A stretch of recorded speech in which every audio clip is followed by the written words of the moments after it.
Hi everybody, welcome back to another Sprint Booster episode. Today we're installing a Sprint Booster on this 2019 Dodge Durango. Sprint Booster is the #1 throttle control module on the market, trusted by over 2 million users worldwide.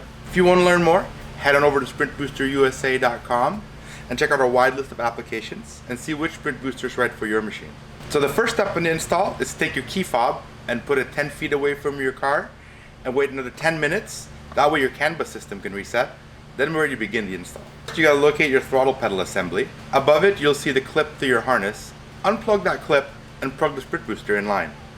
Plug your controller into the Sprint Booster and run that up to your dash. Be sure to check the switch on the side to make sure you're in the right setting for automatic or manual. In our case, we have an automatic, so we're gonna leave it as is. Use the provided adhesive to stick it onto your dash and the provided zip ties to tuck all the wires away.